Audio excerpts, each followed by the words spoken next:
Bonjour à toutes et à tous, je suis René Pelletier. Bienvenue sur ma chaîne et un grand merci à toutes celles et ceux qui s'abonnent et regardent mes vidéos. Installez-vous confortablement, découvrons le sujet du jour.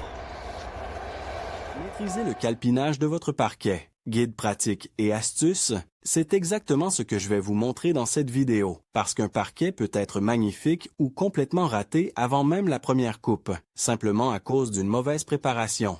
Et si vous pensez que le calpinage, c'est un détail réservé aux professionnels, vous allez voir qu'en réalité, c'est souvent ce qui fait toute la différence entre un sol harmonieux, équilibré et durable, et un résultat qui paraît bancal avec des chutes inutiles, des lames mal réparties et des finitions frustrantes. Mon objectif ici, c'est qu'à la fin, vous sachiez non seulement quoi faire, mais surtout dans quel ordre réfléchir, quelles erreurs éviter et comment prendre les bonnes décisions en fonction de votre pièce, de votre type de parquet et du rendu que vous recherchez. Quand je parle de calpinage, je parle de l'organisation complète de la pose avant même de se lancer.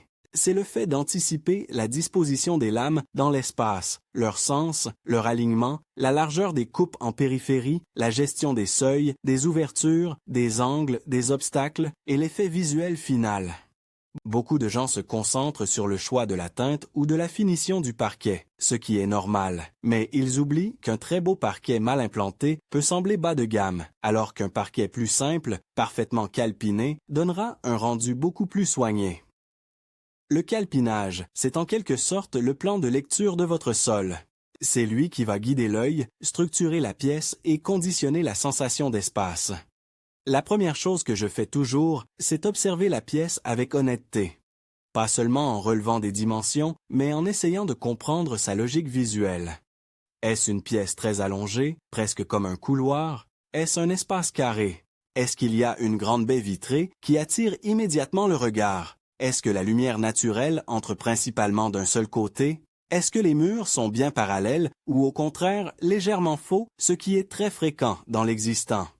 Est-ce qu'il y a des renfoncements, des retours de cloison, une cheminée, un îlot, des transitions vers d'autres revêtements? Toutes ces questions paraissent secondaires, mais elles déterminent en réalité la stratégie de pose. Le calpinage n'est jamais juste une opération géométrique, c'est une décision technique et visuelle. Ensuite, je prends des mesures précises et j'insiste sur le mot précis. Je ne me contente pas d'une largeur et d'une longueur générale. Je mesure à plusieurs endroits parce qu'un mur peut être légèrement en biais et vous faire perdre l'illusion d'un alignement parfait si vous ne l'avez pas vu venir. Je vérifie les diagonales pour comprendre si la pièce est d'équerre. Je mesure les passages de porte, les niches, les épaisseurs disponibles sous les ouvrants, les zones où le parquet devra contourner des éléments fixes. L'idée, c'est de transformer la pièce réelle en un plan clair dans ma tête, ou sur papier, avec toutes les contraintes visibles avant de commencer. C'est ce moment qui évite les mauvaises surprises au milieu du chantier. Le choix du sens de pose est souvent la première grande décision. Beaucoup entendent qu'il faut toujours poser dans le sens de la lumière. C'est une règle utile, mais ce n'est pas une vérité absolue. Poser dans le sens de la lumière peut effectivement réduire la perception des joints et donner une lecture plus fluide du sol, surtout avec certains types de lames. Mais il faut aussi prendre en compte la forme de la pièce.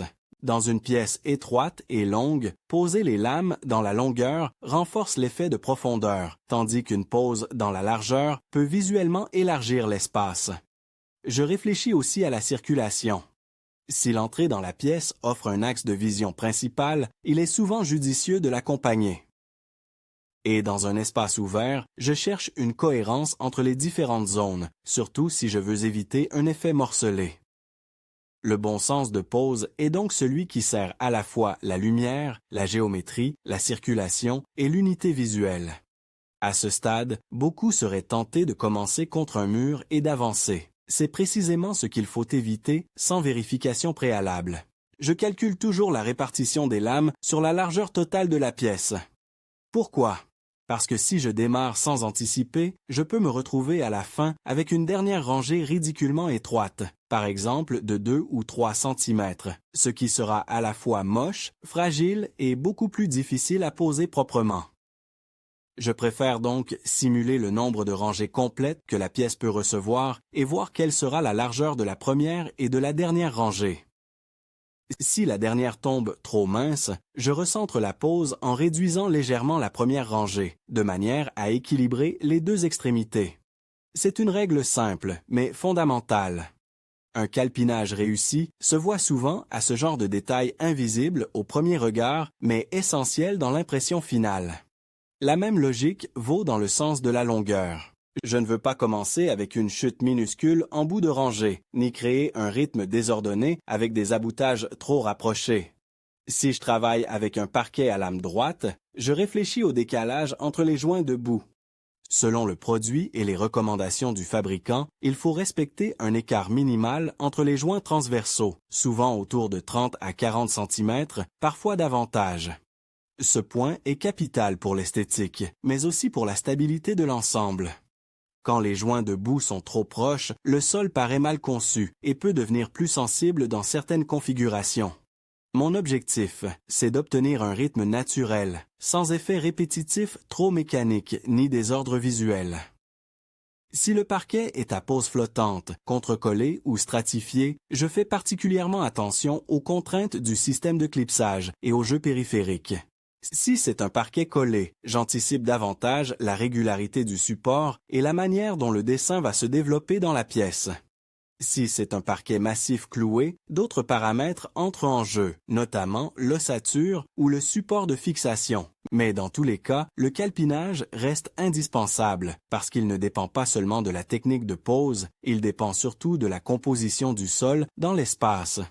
Il faut aussi comprendre que tous les parquets n'appellent pas le même type de réflexion. Avec des lames longues et larges, les défauts de répartition sautent davantage aux yeux parce que le dessin est très lisible. Avec des petites lames, l'effet peut être plus tolérant, mais l'accumulation des petits écarts peut créer un désordre général. Avec un parquet à bâton rompu ou en point de Hongrie, le calpinage devient encore plus stratégique, car l'axe de la pièce, le centrage et les coupes périphériques ont un impact énorme sur l'élégance du rendu. Dans ces poses décoratives, si le motif n'est pas bien placé, l'erreur se voit immédiatement. Je conseille donc de toujours adapter le niveau de préparation à la complexité du motif. Plus le dessin est sophistiqué, plus le calpinage doit être rigoureux. Un point que je trouve sous-estimé, c'est le rapport entre le parquet et les lignes fortes de l'architecture. Une pièce n'est pas seulement un rectangle, c'est aussi un ensemble de repères visuels. Une baie, une cloison, un escalier, une cuisine alignée, un couloir dans le prolongement, une cheminée centrale. Si je calibre ma pose uniquement par rapport au mur de départ sans regarder ces repères, je peux obtenir un parquet techniquement droit mais visuellement faux. Par exemple, si mes lames semblent partir légèrement de travers par rapport à une grande baie vitrée ou un linéaire de cuisine très visible, le regard le percevra immédiatement. C'est pour cela que je ne choisis pas automatiquement le mur le plus proche comme référence principale. Je cherche d'abord la ligne visuelle dominante de la pièce. Cela m'amène à une autre règle très importante, ne jamais faire confiance aveuglément aux murs existants. Dans de nombreux logements, surtout anciens, les murs ne sont ni parfaitement droits ni parallèles. Si je me cale sur un mur irrégulier sans vérifier, je risque d'entraîner tout le parquet dans un faux axe, et plus j'avance, plus l'écart devient visible ailleurs.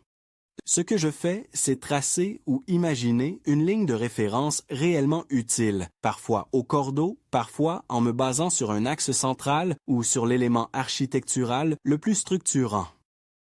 Ensuite, je rapporte mon calpinage à cette ligne, pas simplement au mur. C'est une nuance de professionnel, mais elle change tout. Dans les pièces ouvertes, comme un séjour avec cuisine et salle à manger, le calpinage prend une dimension supplémentaire. Je ne pense plus seulement pièce par pièce, mais volume global. Si le parquet est continu sans barre de seuil, je cherche un sens de pose qui unifie l'ensemble. Je regarde depuis quel point on découvre l'espace, quels sont les axes de circulation, quels éléments fixes vont couper ou accompagner le dessin du sol. Je fais aussi attention aux transitions techniques, par exemple au droit d'une baie, d'une porte-fenêtre ou d'une jonction avec un carrelage. L'erreur classique, c'est de raisonner zone par zone, ce qui finit par casser l'harmonie de l'espace. Un bon calpinage, dans une grande pièce ouverte, doit donner l'impression que le parquet a été pensé pour l'architecture entière, pas posé morceau par morceau. Je veux aussi insister sur la question des chutes, parce qu'un bon calpinage permet de réduire les pertes sans sacrifier l'esthétique. L'idée n'est pas de chercher l'économie à tout prix au détriment du rendu, mais d'utiliser intelligemment les longueurs disponibles. Quand je termine une rangée avec une coupe, je regarde si la chute peut servir au départ d'une autre rangée tout en respectant le décalage minimal des joints. C'est souvent possible, mais pas systématiquement. Ce qu'il faut éviter, c'est de créer un motif répétitif involontaire, avec les mêmes longueurs qui reviennent de manière trop visible. Un parquet réussi a un rythme vivant, donc oui à l'optimisation, non à l'automatisme aveugle. Le support joue aussi un rôle dans la réussite du calpinage, même si on n'y pense pas toujours. Si le sol n'est pas plan, certaines zones peuvent compliquer l'assemblage des lames et perturber la régularité visuelle. Un léger ventre ou un creux peut accentuer l'ouverture d'un joint ou générer une sensation de ligne cassée. Avant de finaliser mon plan de pose, je m'assure donc que le support est suffisamment sain, propre, sec et plan selon les tolérances requises par le produit. Sinon, même le meilleur calpinage théorique peut être gâché par des défauts d'exécution. Le dessin du sol dépend aussi de la qualité de ce qu'il y a dessous. Parlons maintenant des départs de pose, parce que c'est là que beaucoup se trompent. Commencer dans le bon angle ne veut pas forcément dire commencer contre le mur le plus droit, ni dans le coin le plus pratique. Je choisis mon point de départ en fonction de la ligne de référence, de l'accessibilité, de la logique d'emboîtement des lames et du résultat visuel final. Dans certains cas, commencer d'un côté est évident. Dans d'autres, il est plus pertinent de partir d'un axe central ou d'une zone stratégique pour mieux répartir les coupes. Cette réflexion est particulièrement utile dans les grandes pièces ou les motifs décoratifs. Ce qui compte, c'est d'éviter de subir la géométrie de la pièce. Je veux au contraire la maîtriser. Les portes méritent une attention particulière. Quand j'arrive au niveau d'un passage, je ne pense pas seulement à faire passer le parquet d'une pièce à l'autre. Je réfléchis à ce que l'on verra depuis chaque côté, à la position du joint éventuel sous la porte et à la continuité des lignes. Si une transition est nécessaire, j'essaie de la placer de façon logique et discrète, idéalement sous le ventail fermé. Si le parquet continue d'une pièce à l'autre, je veille à conserver un alignement cohérent, surtout dans l'axe des circulations. Rien n'est plus désagréable qu'un sol qui semble cassé sans raison juste au passage d'une porte. Là encore, le calpinage sert à préparer ce genre de détails avant d'y être confronté en urgence. Dans les pièces irrégulières, avec des décrochements ou des murs non parallèles, je garde toujours en tête que l'œil ne lit pas tout de la même manière. Il vaut mieux parfois accepter une coupe un peu plus variable dans une zone peu visible pour préserver une lecture plus nette dans l'axe principal de la pièce. C'est une question de hiérarchie visuelle. Je cherche à savoir où le regard se pose en premier, où se concentrent les lignes dominantes, et j'adapte mes compromis en conséquence. Un calpinage intelligent n'est pas seulement mathématique, il est aussi perceptif. Il tient compte de ce que l'on remarque et de ce que l'on oublie. Un autre point essentiel, c'est l'anticipation des plaintes et des finitions périphériques. Le jeu de dilatation est indispensable, surtout en pose flottante, mais il doit ensuite être correctement masqué. Je dois donc savoir si je conserve les plaintes existantes, si je les dépose, si j'en pose de nouvelles, si j'utilise des quarts de rond et quelle marge visuelle cela me laisse. Ce choix peut influencer le calpinage, notamment dans les petites pièces où chaque centimètre compte. Si je sais qu'une plainte large viendra couvrir davantage, je peux absorber certains écarts. Si au contraire, les finitions seront fines et très visibles, je dois être encore plus précis sur la régularité des coupes périphériques. Je fais également très attention au mélange des lames avant la pose. C'est une astuce simple mais décisive. Quand les paquets contiennent des nuances de teinte, des veinages ou des nœuds différents, le rendu peut devenir déséquilibré si je pose lame après lame dans l'ordre d'ouverture des cartons. Je préfère ouvrir plusieurs paquets à la fois et panacher les lames pour répartir naturellement les variations. Ce n'est pas du calpinage au sens strict de la géométrie, mais c'est totalement lié à la composition finale du sol. Un parquet bien réparti dans ses tons paraît beaucoup plus naturel, plus haut de gamme et plus maîtrisé. Il faut aussi parler des erreurs les plus fréquentes parce qu'elles reviennent sans cesse. La première, c'est de ne pas faire d'essai à blanc, même partiel. Poser quelques lames sans fixation définitive permet pourtant de vérifier le sens, la lecture visuelle, la largeur des coupes et la cohérence générale. La deuxième erreur, c'est de se fier uniquement à la première rangée sans contrôler régulièrement l'alignement. La troisième, c'est de vouloir économiser de la matière en utilisant des départs trop courts ou des chutes mal placées, ce qui finit par dégrader l'esthétique. La quatrième, c'est de négliger les murs faux d'équerre et de s'en apercevoir trop tard. Et la cinquième, probablement la plus frustrante, c'est de ne penser ni au seuil ni aux portes avant d'arriver dessus, ce qui conduit à des bricolages de dernière minute. Quand je veux vraiment sécuriser mon chantier, je fais une projection complète du sol. Pas forcément avec un logiciel complexe, même si c'est idéal quand on en a un, mais au minimum avec un croquis côté très propre. J'y note la largeur des lames, la dimension des pièces, les axes visuels, les zones délicates et la répartition prévisionnelle des rangées. Cette démarche me permet d'anticiper les coupes fines, de corriger le point de départ et de vérifier l'effet final. Le temps passé ici est largement récupéré ensuite, parce que la pose devient plus fluide, plus sûre et plus rapide. Le calpinage n'est pas une perte de temps, c'est un investissement. Si vous travaillez sur un parquet à motif, comme le bâton rompu, la logique change un peu, mais le principe reste le même. Je cherche d'abord à définir un axe clair, souvent en lien avec l'axe principal de la pièce ou un élément architectural fort. Ensuite, je vérifie le centrage du motif pour éviter de me retrouver avec des coupes disgracieuses et dissymétriques tout autour. Dans un motif très graphique, le moindre déséquilibre est visible. Si le dessin arrive mal dans un angle ou se retrouve presque entier d'un côté et coupé brutalement de l'autre, le rendu perd tout son raffinement. Là encore, le secret n'est pas dans la pose elle-même, mais dans la préparation de la pose. Dans les rénovations, je garde toujours en tête les contraintes cachées. Un radiateur sur pied, un ancien seuil irrégulier, une cloison pas tout à fait droite, une réservation technique, un pied de cuisine qui tombe mal, un dormant de porte trop bas, ce sont autant de détails qui peuvent nous forcer des adaptations. Si je les repère assez tôt, je peux les intégrer au calpinage et conserver un rendu propre. Si je les découvre au dernier moment, je dois improviser, et l'improvisation laisse souvent des traces visibles. C'est pour cela que je prends le temps de faire le tour de la pièce au niveau du sol, presque comme une inspection. Ce réflexe évite énormément d'erreurs. J'aime aussi rappeler qu'un parquet ne se regarde pas seulement de dessus. On le perçoit en se déplaçant, avec la lumière qui change au fil de la journée. Certains sens de pose valorisent de mieux la texture du bois, d'autres atténuent les joints, d'autres encore accentuent la perspective. Quand j'hésite entre plusieurs options, j'essaie d'imaginer la pièce en situation réelle, avec le mobilier, les ouvertures, les déplacements habituels. Le meilleur calpinage n'est pas seulement celui qui paraît juste sur un plan, c'est celui qui fonctionne dans l'usage quotidien et qui reste beau depuis les points de vue les plus fréquents. Une astuce que je recommande souvent consiste à repérer la zone la plus visible dès l'entrée et à se demander ce que l'on veut montrer en priorité.